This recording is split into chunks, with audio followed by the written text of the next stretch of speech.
everybody, it's Claire. Thank you so much for stopping by as always. Today I have this very exciting tutorial for you guys, including one of my favorite colors, and that would be gold. It's very hard to stray away from this time of year, and especially it's a perfect look to try for New Year's, so I hope you all enjoy.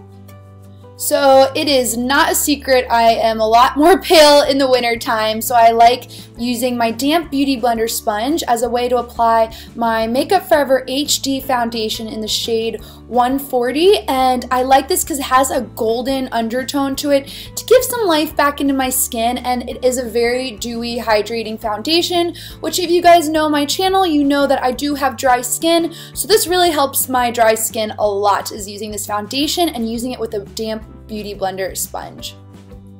Next, I am taking the MAC Prolongwear concealer, and I'm taking that right underneath my eyes with my ring finger. You want to use your ring finger if you're going to not use a brush, because the ring finger applies concealer really gently around that eye area and just doesn't tug on that skin, because we don't want any premature wrinkles there. And so once you have that placed, I'm going to again go in with that damp beauty blender sponge and use more of the corner cone side so it can reach underneath the eyelid area, or underneath the eye area, and get those small corners and crevices, and it's just going to look like second skin. That MAC Prolongwear concealer is a really nice one to use underneath the eyes. I highly recommend it if you like a more medium to full coverage look. Back to my good old brow routine, I am taking a powder by Anastasia in her brow kit, and it's for the brunette shade, and I love her eyebrow kits because they make it very simple and straightforward, and for me, I am very simple and straightforward with my eyebrows. Nothing crazy here. I have a ton of hair in my eyebrows, so a little bit goes a long way, and I'm using a MAC 212 brush to help me get the job done. I'm branching out today and trying the Benefit Stay Don't Stray eyeshadow primer, and I am quite picky when it comes to eyeshadow primers, so I thought I would give this one a go. And it kind of looks like a concealer. This is in the shade, I believe it was medium, so this one kind of helps just eliminate the redness. I'm also just taking that underneath my eyes since we're going to put color down there, so it just helps even out the eyelids and going to prevent creasing with the eyeshadows we go in with next. A technique I'm going to use today is using a eye pencil by MAC. This is the color in Powersurge. It's a really nice olive gold color, and I'm going to use that and put it all over my lids, and it's going to act as our base today. So any sort of sticky cream color base you want to use, an eyeliner is always a great choice. I love this color and I don't use it enough, so I decided to place it on my lids, and it's an eye kohl, so it's going to be creamy and easy to work with. You just need to make sure you place it in the areas you want. So for me, that was my lid and my crease. And next, I'm just kind of buffing the edges out a little bit with the eyeshadow called Patina. It's a very soft gold by MAC. So any sort of shade of gold that's really soft, I just want to place that in the crease area to buff out the cream eyeliner we just put all over the lids. I don't want any harsh lines, so this MAC 217 brush is going to help me with that and help make the edges look nice and soft. And now I've taken a loose pigment by MAC. This is the old gold pigment, and I'm just pressing it on a very small controlled brush. I want a lot of control with this because I want to put it on the inner corners and pack it on my lids. I highly recommend wetting your brush before using a loose pigment to really make that color show up nicely and just pop on the lids here. So that's what I did, and I did a couple of layers of it. So any loose pigment, or what you could do is wet your brush and dip it into a eyeshadow that you have that is gold, and I'll make it look a lot more vibrant and pretty on your eyelids. And I decided to carry it underneath my lower lash line as well. I really want gold all the way around the eyes. I couldn't resist. I love this color too, the old gold by MAC. I'll put the link to the products in the description box below as well. So here I decided to take Powersurge eye kohl pencil and rim my eyes. Again, I want a lot of gold and a lot of brightness, and since it does have some nice reflex in it, it's going to brighten that waterline a lot as well. So it is waterline friendly. Don't be afraid to just really smudge it in there.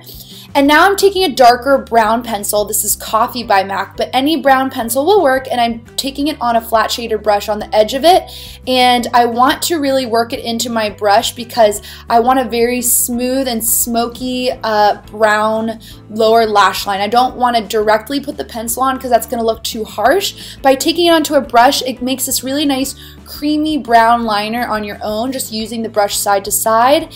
And then I'm going to actually go in and directly put the brown pencil on my waterline on top, which is actually a very hard thing to do. I could not stop having my eyes water here, but if you can tight line your upper lash line, that'd be great.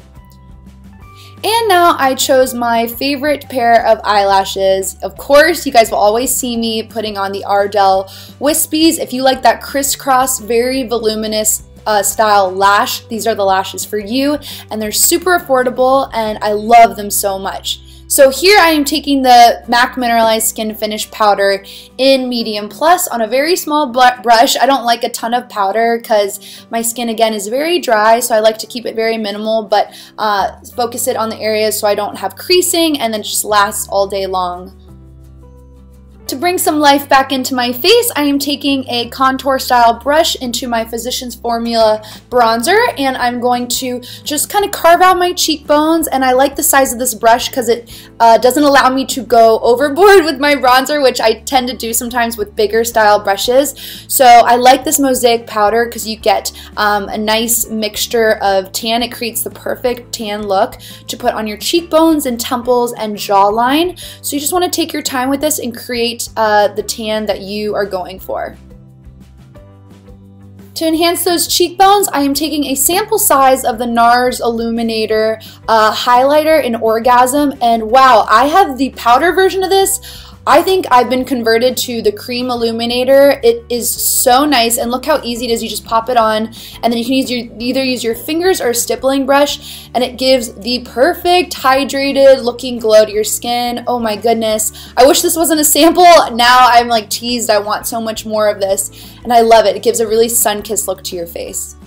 Now I really wanted my lips to pop, so I chose a lip liner that at first is scary on me, and it's Whirl's lip liner by MAC, and it's a very strong mauve color, and usually I fill in my lips, but I decided just to outline them to give them a lot of dimension. I wanted to start with a darker lip line than the lipstick I'm going in with. That's going to help give your lips a lot of dimension. It's a great trick to do if you want your lips to look fuller.